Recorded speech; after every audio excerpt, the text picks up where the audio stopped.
Picture this: St. Peter's Square in Rome, September 14, 1975. Tens of thousands of people gather in the area, their eyes fixated on Pope Paul VI as he raises his hand and declares Elizabeth Ann Seton a saint. She was the first American-born saint in history of mankind. The crowd erupts in celebration, but her story began centuries earlier, in a life filled with hardship, courage, and extraordinary faith. Elizabeth Ann Seton was born in the city of New York in 1774, just before the American Revolution. She grew up in a Protestant family, known for her intelligence, compassion, and deep spirituality.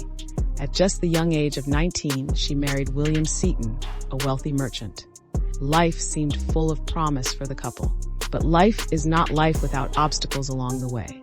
William's business collapsed, his physical condition declined, and Elizabeth, now with 5 young children, watched as her husband died of tuberculosis while they were in Italy seeking a cure. It was there, in her grief, that Elizabeth encountered Catholicism.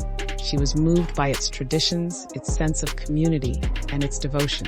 Against the resistance of friends and family back home, she made the bold choice to convert. Her decision would shape not only her life, but the future of Catholicism in America. Elizabeth founded the Sisters of Charity, the first American religious order, and established schools dedicated to educating children about the religion, especially those who were poor. In an era when education for many was a luxury, she laid the foundation for the vast network of Catholic schools that still thrive across the United States today. Elizabeth herself never lived an easy life. She endured poverty, loss, and illness, dying of tuberculosis like her husband in 1821 at just 46 years old. But her legacy outlived her short life. Her work transformed education, deepened faith, and inspired generations. When she was canonized in 1975, it wasn't just a recognition of her holiness.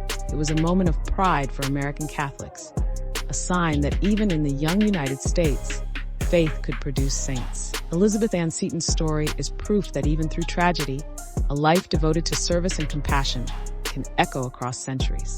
So the next time you see a Catholic school in America, remember, its roots trace back to a widowed mother of 5 who became a saint against all odds.